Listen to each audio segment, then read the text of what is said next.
जय जोहार। आज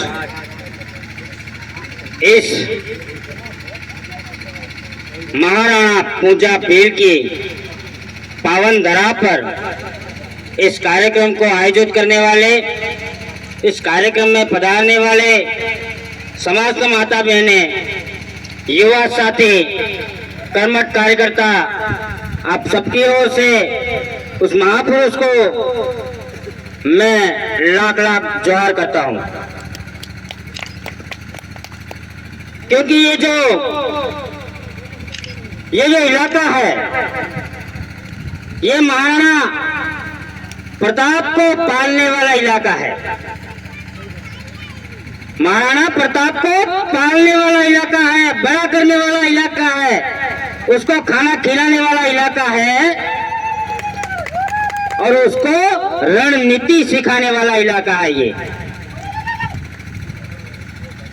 क्योंकि हमारे जो बाप दादा थे वो यहाँ के रणनीति में माहिर थे, लड़ाकू थे, और लड़ाकू इसीलिए थे कि जब अपने पे आती थी तब जाके लड़ते थे।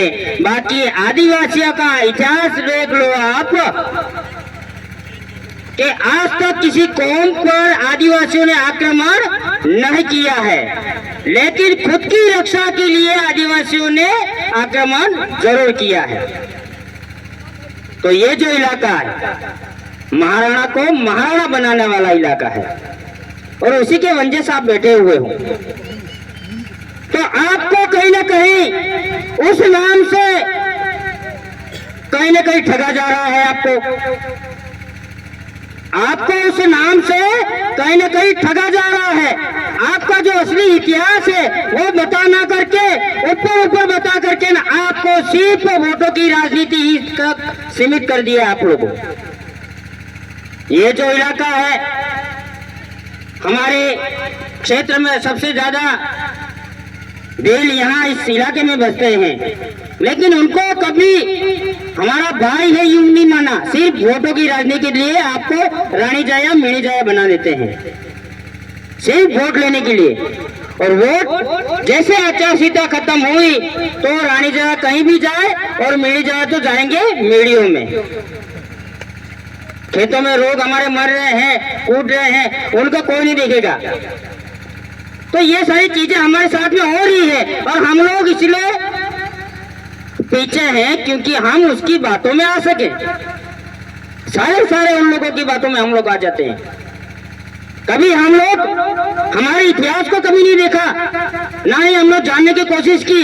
अगर जानने की कोशिश की, कोई जानकार अगर आपको बताता है तो आप उसकी बात ना मान करके और उस लोगों की वहाँ जो मेलों में से यहाँ करके बात करते हैं उनकी बातें मान करके आप उनके साथ चले जाते हैं। हमारी एकता कभी नहीं देखी, हमारी एकता नहीं हुई, इसीलिए आज हम लोग पिछड़ रहे हैं। हमें जब वोटिंग चाहिए तब हम लोग हिंदू बन जाते हैं। हम लोगों के पास में राज लेना हो तो हिंदू बन जाते हैं और हिंदू बना देते हैं। लेकिन जब आपको रोड पे घसीटा जाता है, आपको बहन बेटियों के साथ में अत्याचार होते हैं, आपकी जमीनें छीनी जाती हैं, वन विभाग आपको आकर के प्रताड़ित करता है, आपके मकान गिरा देते हैं, आपके खेत खलियान ले लेते हैं, तब वो हिंदू आपके हिंदू होने का गर्व महसूस नहीं करेंगे। तब आपके पास वो नहीं लोग आएंगे, कभी नहीं कहेंगे कि आप लोग हिंदू भाई हो इसलिए हम आपकी रक्षा करने के लिए आपके आगे आए। नहीं आएंगे वो लोग, क्योंकि आप आदिवासी हो ना कि हिंदू। अगर कोई माइका लाल कहना चाहता है कि आदिवासी हिंदू है तो उसको कहना चाहूंगा 1955 हिंदू विवाह अधिनियम वो एक बार पढ़ ले। क्या आप हिंदू विवाह अधिनियम आप पे लागू होते हैं कि नहीं होते? दूसरा ये कह रहा था लोकल कमेटी 1965 वो एक बार आप लोग पढ़ लो। इसके बाद में जो कल जो दिन गया उसमें मार्कंडे काटजू उन्होंने फैसला दिया था। नंदाबाई ने जो केस लड़ा उसमें 5 जनवरी 2011 को, उसको एक बार पढ़ लो, फिर बाद में आप लोग कहो कि हम लोग हिंदू हैं। अगर हिंदू होते तो आप लोगों को घसीटता तो वहां से बजरंग दल वाले आ जाते, शिवसेना वाले आ जाते, आरएसएस वाले आ जाते, सारे आते कि नहीं आते आपको बचाने के लिए। लेकिन वो नहीं आ रहे हैं, वो कभी आपके समर्थन में ज्ञापन नहीं दिया। आपकी बहन बेटी के साथ में अत्याचार होगा वो कभी नहीं आएंगे, तो फिर आप लोग क्यों उनके साथ में जा रहे हो? बार बार ना कहने के बाद में भी आप लोग उनके साथ में जा रहे हो, और आपके साथ में जो घटनाएं हो रही है, विपदा हो रही है, तो उसके कारण आप लोग ही हो, उसके जिम्मेदार आप हो। अगर आप लोग उनकी बातें मान करके उनके साथ में जाते हो तो आपके साथ में जो प्रताड़ित होती है, जो आपके साथ में अत्याचार होता है, उसके जिम्मेदार आप हो, और आपके आने वाली पीढ़ी आपको कोसेगी। क्या कहेगी? जब आदिवासी समुदाय एक हो रहा था, आदिवासी समुदाय का एक संगठन बन रहा था, आदिवासी समुदाय के हक अधिकार की बात हो रही थी, तब हमारे डोकरे थे वो उन लोगों के साथ में थे जो हमारे आने वाली पीढ़ी को मारने वाले हैं। तो इतिहास में ये लिखा जाएगा। तो इस मामले को लेकर के आपके आने वाली पीढ़ी आपको कभी पूजा करेगी क्या? सियार आप करेगा नहीं? सिरिया बावसी करेगा नहीं? करे हैं? सऊदे मत है, बाकड़ा पूजे कि नहीं पूजे? तो चीज करेगी कि नहीं करेगी? नहीं करेगी,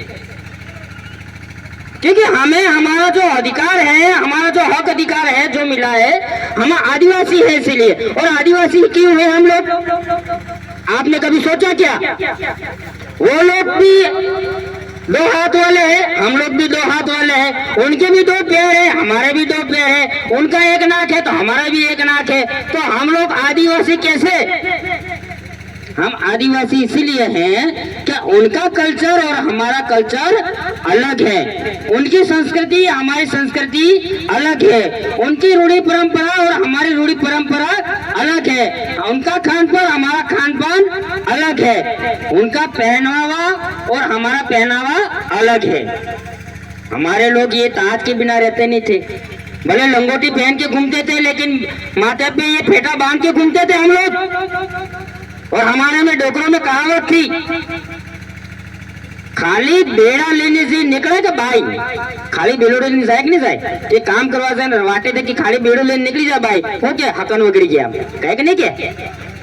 तो हमारे डोकर ये कहते थे कि खाली बेड़ो लेने से निकली जाए है ना, हकन ले लीजो, पर बोरा डोका वाला ना हकन लो न के, मतलब बिना फेटा वाला जो व्यक्ति मिल गया उसके शकल नहीं सही है। ये हमारे डोकरे कहते थे, बिना ताज के हम लोग नहीं रहते थे, ये हमारा अधिकार है। और हमारी लड़ाई है क्या जमीनों के लिए हुई थी? हमारा लड़ाई हुई थी इस ताज के लिए, इस ताज के लिए लड़ाई हुई थी। तो उसी ताज के लिए, उस ताज को बचाने के लिए हमारे डोकरे बलिदान दे दिया। महाराणा पूंजा के साथ में जितने भी लड़े थे वो इसलिए लड़े थे कि महाराणा का ताज जा रहा था, महाराणा का ताज जा रहा था। उस ताज को बचाने के लिए उन्होंने कहा कि हमारा ताज आपके चरणों में रख रहे हैं, पूजा बिल के चरणों में रखा, उनके साथियों के चरणों में रखा। तब जाके हमारे साथियों ने कहा कोई बात नहीं, हमारा सर कटे तो कटे, लेकिन आपका ताज जाने नहीं देंगे। ये इतिहास है हमारा, ये इतिहास है हमारा। तो हम तो उनसे बड़े हैं, हम उनसे बड़े हैं, वो हमारे पाले में आना चाहिए। लेकिन हमको दारू पिला करके, मांस मदिरा खिला करके और शिक्षा से वंचित करने के बाद में आप वो बन गए हैं राजा और हमको प्रजा बना दिया। आज उल्टा हुआ कि नहीं हुआ? हम दाता थे, ये भील समुदाय सो दाता था। आज ये कह रहे कि घास की रोटियां खाइए, घास की रोटियां। और उस समय में अक्ल नहीं थी उसको, लिखने वाले को, जिसने भी ये घास की रोटी लिखी ना, उसमें 1% भी अक्ल नहीं थी, क्योंकि उसको कोदरा लिखना नहीं आता था। लिखे थे, लिखे कैसे? माल लिखना नहीं आता था।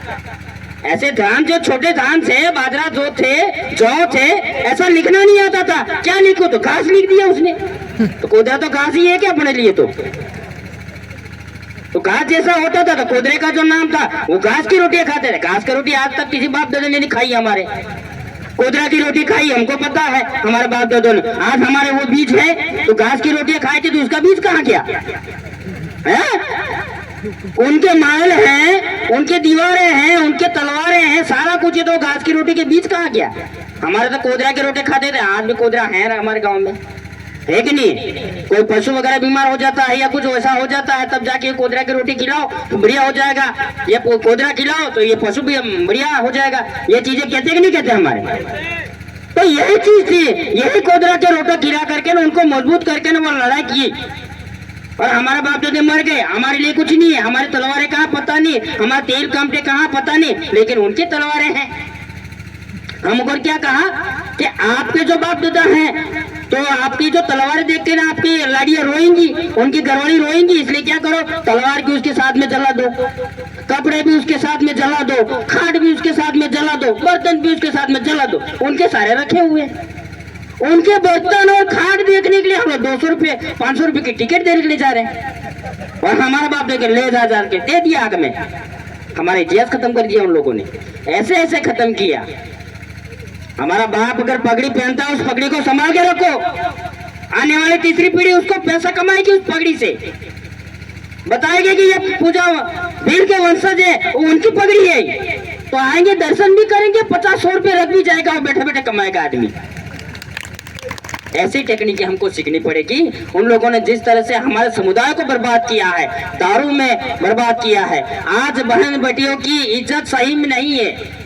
आज आसपास देखो बहुत बड़ी होटलें बन गई हैं, बढ़िया बढ़िया रिसोर्ट बन गए हैं, हमें रोजगार के नाम से वहां बुलाया जाता है और हमारे साथ में ऐसा शोषण किया जाता है कि हमारे लोगों को वर्णन, हम लोग वर्णन भी नहीं कर सकते हैं। ऐसा ऐसा शोषण हो रहा है हमारे साथ में। जितना हमको काम करना चाहिए उसका 2 गुना काम करवाते हैं, और 4 दिन काम करो, 5 दिन काम करो, इसके बाद में हमको लात मार के घसीट कर बाहर निकाल देते। ये तो चोरी करने वाला है, यूं करके करते कि नहीं करते? और आवाज उठाते हो तो आपके घर पे आके मारते, तो बचाने वाला कौन? कोई नहीं, क्योंकि शासन और प्रशासन उनके साथ में है। तो हमें शासन और प्रशासन में उतरना पड़ेगा कि नहीं उतरना पड़ेगा? जब तक हम लोग शासन प्रशासन में कामयाब नहीं होंगे तब तक हमारा उद्धार नहीं होना है। क्योंकि अगर आप पढ़ लिख करके IAS अधिकारी बन गए, आपका समाज का एक व्यक्ति, आपका गांव का व्यक्ति अगर पढ़ लिख करके IAS अधिकारी बन गया या कलेक्टर बन गया, तो उस परिवार का ही भला होगा, उस परिवार का ही भला होगा, उसके 4 जो भाई हैं उसका ही भला होगा।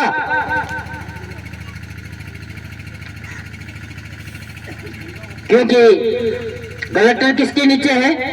वो तो प्रशासन में है। प्रशासन किसके नीचे है? शासन के नीचे। और शासन कौन चलाता है? नेता। और नेता कौन सा होता है? 8वीं पास। IAS बनने के लिए हमें UPSC, हमें तहसीलदार मजिस्ट्रेट बनने के लिए RS फाइट करनी पड़ती है, IPS फाइट करनी पड़ती है, IAS फाइट करनी पड़ती है। और नेता बनने के लिए 8वीं पास।